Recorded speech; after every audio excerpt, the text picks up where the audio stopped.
ఉద్యోగం కోసం చూస్తున్నారా? ఓం శక్తి ప్రైవేట్ లిమిటెడ్ కంపెనీలో మార్కెటింగ్ జాబ్స్ 20,000 నుంచి 30,000 వరకు జీతం ఉంటుంది. సంప్రదించండి.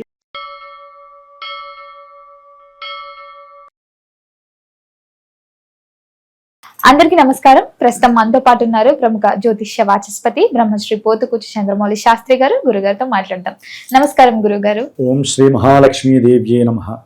గురుగారు, ఈ జూలై 4వ తారీఖు నుంచి ఆగస్టు 1 వరకు శుక్రగ్రహ సంచారం సింహరాశిలో జరుగుతుంది. మరి ద్వాదశ రాశుల గురించి వివరిస్తున్నారు కాబట్టి ఇప్పుడు మిథున రాశి వారికి ఈ గ్రహం సంచారం ఎలా ఉండబోతుందంటారు? ఎలాంటి జాగ్రత్తలు తీసుకోవచ్చు అంటారు? ఏమైనా అద్భుతాలు జరిగే సూచనలు ఏమైనా ఉన్నాయా? ఓవరాల్ గా చూసుకుంటే ఎలాంటి పరిహారాలు చేసుకోవచ్చు?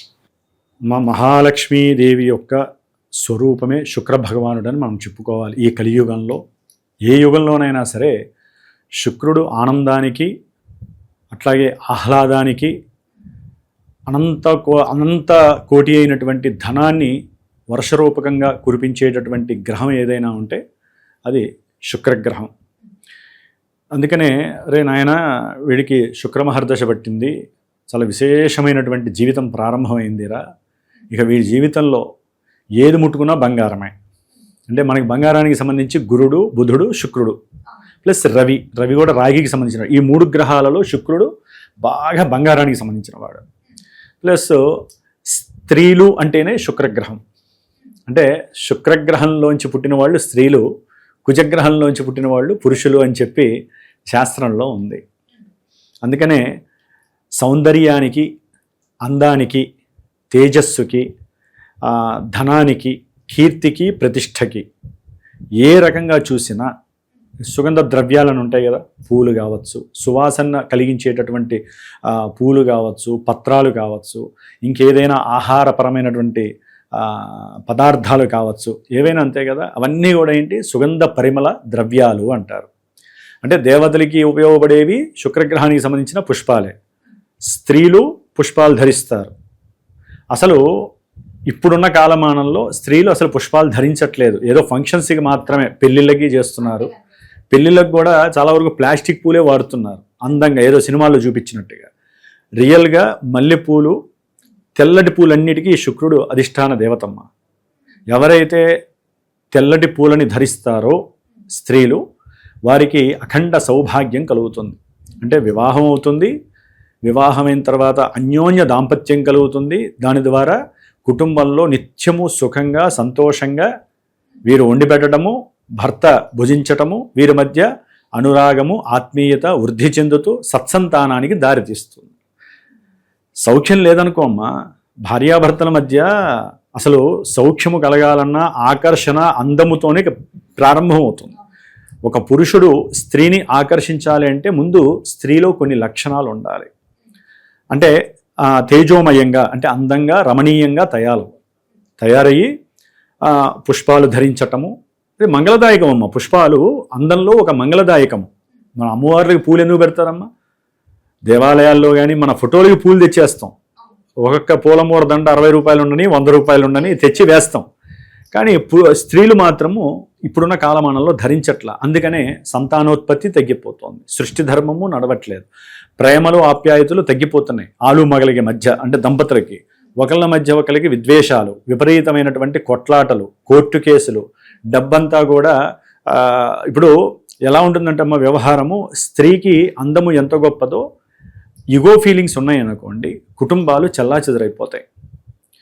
ఎక్కడో 100లో ఒక 4 10 మందో పురుషులు మాత్రమే భేదం కనిపిస్తోంది. మొత్తం స్త్రీలలోనే మానసిక ద్వేషాలు, దోషాలు కనిపిస్తున్నాయి ఇప్పుడున్న కలియుగంలో. సృష్టి కలగాలన్నా, సృష్టి నాశనం అవ్వాలన్నా స్త్రీ లేకుండా సృష్టి డెవలప్ అవుతుందే. శక్తి స్వరూపిణి స్త్రీ. కాబట్టి స్త్రీ ఏమనుకుంటుందంటే అసలు నేను శక్తిని కాదని మర్చిపోయారు వాళ్ళు. ఇప్పుడు ఉన్నటువంటి కాలమానంలో స్త్రీ నేనే శక్తిని అని మర్చిపోయారు. నేనే ప్రకృతిని, నేనే ఆనందాన్ని, నేనే ఆహ్లాదాన్ని, నేనే కోరికని జయించాలన్నా, కోరికని కలిగించాలన్నా స్త్రీయే ముఖ్య కారణం. మరి అంతటి స్త్రీకి ముఖ్యమైనటువంటి మనకున్న నవగ్రహాలలో శుక్రుడు మాత్రమే అధిష్టాన దేవత. మరి ఈ శుక్రుడు జూలై మాసంలో 4వ తేదీ అర్ధరాత్రి నుంచి కర్కాటక రాశిలోంచి సింహరాశిలోకి ప్రయాణం కావిస్తున్నాడు, దాదాపుగా ఆగస్టు 1వ తేదీ వరకు. మిథున రాశి వారికి ఈ శుక్రుడు 3వ రాశిలో సంచారము, ఆయన ఈ రాశి వారికి పంచమాధిపతి వ్యయాధిపతి. అంటే వీరు ఆలోచనలు ఎలా ఉంటాయంటే పిల్లలకి ఏదో ఒక రకమైనటువంటి సహాయాన్ని నేను అందించాలి ఆర్థికంగా. అంటే వారి యొక్క వివాహపరమైన విషయాలేందో ఆలోచనలు కానివ్వండి. మరి వివాహం చేయాలంటే ఆడపిల్లల తల్లిదండ్రులు ఎట్లా ఆలోచిస్తారమ్మా, ఒక బంగారం కొనిపెట్టాలి, లేకపోతే వారికి కావాల్సిన వస్తువులన్నీ కూడా వారికి అందించాలి, ఇట్లాంటి ఆలోచనలు ఉంటాయి కదా. ఆ ఆలోచనలో మునిగి తేలే అవకాశం ఈ మిథున రాశి వారికి ఉంటుంది.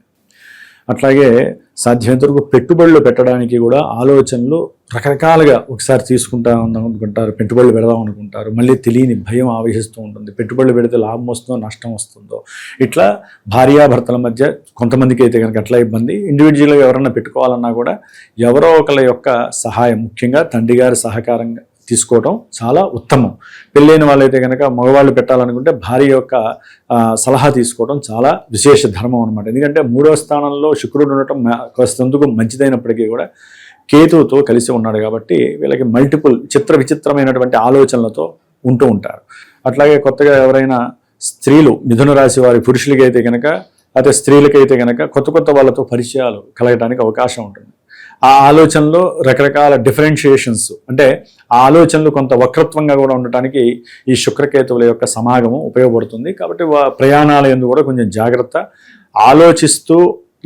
ఆలోచిస్తూ ఆనందకరమైన విషయాలు వీళ్ళు ప్రయాణం చేయడం కొంచెం జాగ్రత్తగా ఉండాలి. కొన్ని ప్రమాదాలు జరగడానికి అవకాశము. అట్లాగే కొంతమందికి ఉద్యోగాలు పోయి వ్యాపారం ఏదైనా పెట్టాలా అనేటటువంటి ఆలోచన కలుగుతూ ఉంటుంది. కొంతమందికి అయితే కనుక వివాహపరమైనటువంటి ఆలోచనలు ఓ పట్టాన వాళ్ళకి ముడిపడినవు తెగనేవు. అలాంటి సిచ్యువేషన్స్ కూడా వివాహపరంగా, ఉద్యోగపరంగా, కొంతమందికి ధనపరమైనటువంటి ఇష్యూస్, అదే చెప్పా కదా, పెట్టుబడులు కానివ్వండి, లేకపోతే షేర్స్లో పెడదామా, స్టాక్ పెడదామా, అసలు పెడితే లాభం వస్తుందా లేదా, ఈ ఆలోచనలతో కాలం గడిచిపోతుంది. అదే జన్మజాతకంలో ఇదే శుక్రుడు ఏదైనా శుభ పరిణామాలు ఉంటే వీరు చేసే ప్రయాణాలు సిద్ధిస్తాయి. అంటే రాహుకేతువులు కూడా జాతకంలో మంచి వాళ్ళు అయితేనమ్మా ఇందాక మనం చెప్పుకున్నవన్నీ కూడా వీళ్ళకి లాభకరమైనటువంటి యోగాలను ఇస్తాయి.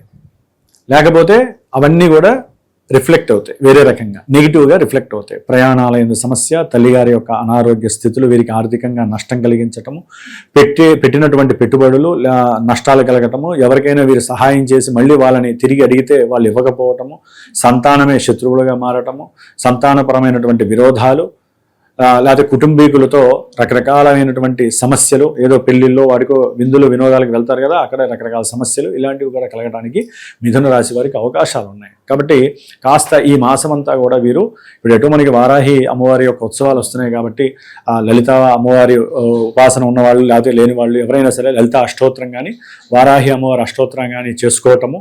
అట్లాగే ఇంకా ఏదైనా బర్డెన్స్ ఎక్కువగా ఉన్నాయి సంతానపరంగా, ఇందా మనం అనుకున్నట్లుగా ఆర్థిక పరంగా, ఎందుకంటే శుక్రుడు అనేవాడు మెయిన్ ఆర్థికము, సంతానము, వివాహం, వీటికి సంబంధించి ఎక్కువగా ఉంటాడమ్మా. అట్లాగే కుటుంబంలో సరైన పోషణ లేకపోవడం, కుటుంబంలో సరైనటువంటి రక్షణ లేకపోవటము, కొంతమందికి అనారోగ్య బాధలు, తినడానికి కూడా అన్నీ ఉండి కూడా తినలేని పరిస్థితి. ఇట్లాంటి వాళ్ళు ముఖ్యంగా రాజకీయ రంగంలో ఉన్నటువంటి వాళ్ళకి కూడా కొంచెం స్త్రీపరమైన ఎన్నో సమస్యలు కలగడానికి అవకాశాలు ఉంటాయి. కాబట్టి ఇక్కడ మెయిన్ ఏంటంటే శుక్రగ్రహం స్త్రీ గ్రహం కాబట్టి ఎక్కువగా వాళ్ళ గురించే చెప్పాల్సి వస్తుంది.